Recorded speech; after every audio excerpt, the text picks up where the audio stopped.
Good evening ফ্রেন্ডসরা। তো আবার একটা নতুন ভিডিও নিয়ে এসে হাজির হলাম। তো আজকে অনেকদিন পরে রান্না করতে ইচ্ছা হলো। তো আজকে রান্নাটা কি করবো, রাতে আমার রান্নার ডিউটি পড়েছে, তো চিকেন রান্না হবে। তো ভিডিওটা কন্টিনিউ তোমরা দেখো, ব্লগটার সাথে কন্টিনিউ থাকো। চিকেন রান্নার জন্য এখানে সব মশলাগুলো কেটে নিয়েছি। এখানে আলু আছে পিস পিস করা, পেঁয়াজ আছে, আদা আছে, রসুন আছে আর এলাচ। আর এটার মধ্যে রয়েছে চিকেন। তো এখন চিকেনটা প্যাকেট থেকে বের করে নিয়ে চিকেনটা ফ্রেশ করে নেবো ওয়াটার দিয়ে, জলে ধুয়ে চিকেনটা একদম ফ্রেশ করে নেবো। তোমরা ভিডিওটার সাথে কন্টিনিউ থাকো। তো এই হচ্ছে চিকেনটা। তো চিকেনটা আমরা এখন ফ্রেশ করে নেবো, ভালো সুন্দর করে পরিষ্কার করে নেবো। তো ভিডিওটার সাথে কন্টিনিউভাবে থাকো, তোমরা দেখতে থাকো কী দিয়ে কী করছি আর কেমনভাবে রান্না করছি, তোমরা দেখতে থাকো। তো ফ্রেন্ডসরা মিক্সার সেট করে নিয়েছি। এবার মিক্সারে মশলাগুলো করে নেবো, সব প্রয়োজনীয় জিনিসপত্রগুলো দিয়ে নেবো মিক্সারের মধ্যে। তো এর মধ্যে দিয়ে দিলাম দারচিনি, দুটো এলাচ,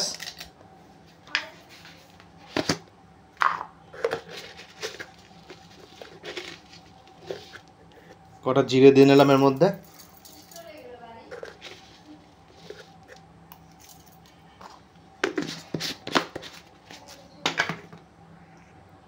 তো মিক্সচারটা আমি করে নেবো এখন, তারপরে বাকিটা তোমাদের দেখাচ্ছি।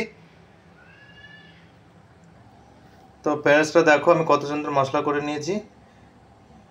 তো ভিডিওটার সাথে কন্টিনিউ থাকো। এবার বাকি প্রসেসটা আমি দেখাচ্ছি কীভাবে রান্না করব। তো দেখো কড়াই গরম হয়ে গেছে। এবার কড়াইতে আমি তেল দিয়ে দেবো,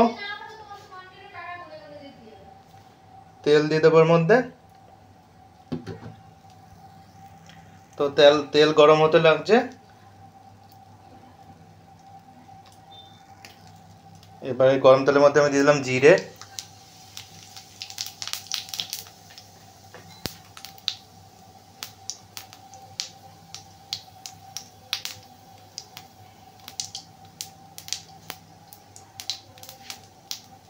দিয়ে দিলাম,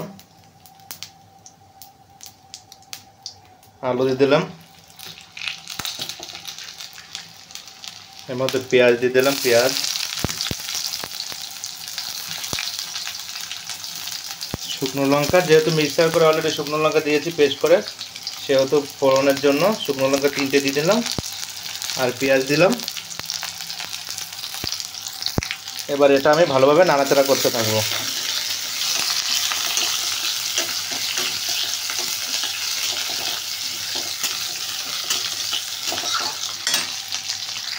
আমি এটা ভালোভাবে নাড়াচাড়া করতে থাকছি। আর যে প্রচণ্ড ফ্রেন্ডসরা গরম, তো আমার তো গা দিয়ে মনে হচ্ছে পুরো ঝর্ণা বেড়ে যাচ্ছে, এমন অবস্থা খারাপ। পুরো দেখো মনে হচ্ছে আমি রান্না করতে এসেছি না ঝর্ণা এসেছি, বোঝা খুব মুশকিল।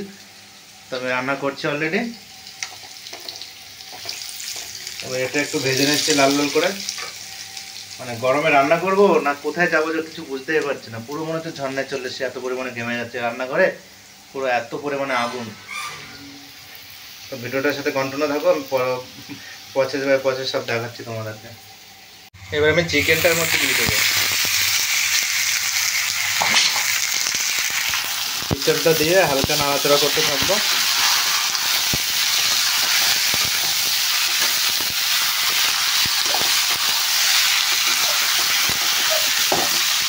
তো দেখো রান্না করতে করতে কড়াইটা এখনই উল্টে যাচ্ছিল।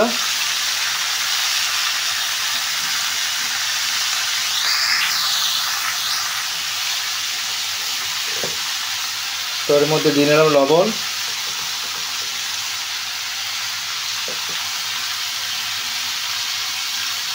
পরিমাণ মতো হলুদ,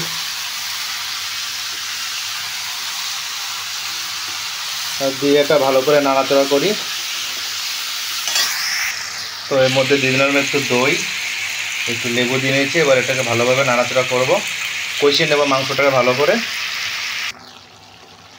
তো আমি এর মধ্যে দিয়ে দেবো একটু করিন্ডার পাউডার, যেটাকে ধনের গুঁড়ো বলা হয়।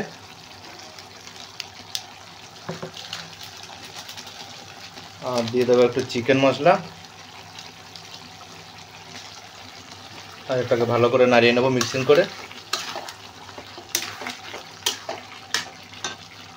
এটাকে ভালো করে নাড়িয়ে নিচ্ছি। দেখো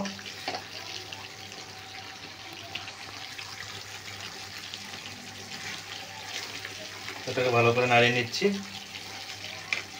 যাতে ভালোভাবে বয়েলড হয়, স্টিম হয়, তার জন্য এটা ঢেকে দিলাম ফ্রাই প্যান দিয়ে। তো কিছুটা সময় বয়েল হতে থাকুক ভালোভাবে, তারপর আবার একটু নাড়াচাড়া করে নেব। তো ফ্রেন্ডস এর মধ্যে দিয়ে নিলাম আমি কটা কারি লিভসটা দিয়ে হালকা পাতলা নাড়াচাড়া করবো। কারি পাতা দিয়ে নিয়েছি দেখো।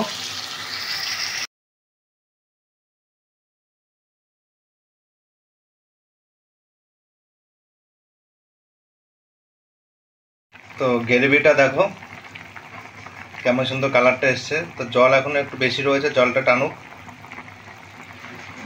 তো ফ্রেন্ডসরা দেখো আমার ফাইনালি চিকেন কারিটার লুকটা এরকম এসছে। তো এখনও একটু জল বেশি আছে, জলটা একটু টানুক। তো ফাইনাল লুকটা চিকেনের কেমন হয় সেটা তোমাদের ব্লগে অবশ্যই দেখবো, অবশ্যই দেখাবো ব্লগে। তো এখন একটু জল বেশি থাকার কারণে এটা একটু জাল হোক, তারপরে তোমাদের ফাইনাল দেখাচ্ছি কেমন হয়েছে রান্নাটা। তো ফ্রেন্ডসরা দেখো অলমোস্ট আমার চিকেনটা পুরো রান্না হয়ে গেছে, রেডি হয়ে গেছে। তোমার চিকেনটা অলমোস্ট রান্না রেডি হয়ে গেছে পুরো। চিকেনটাকে এবার নামিয়ে নেব।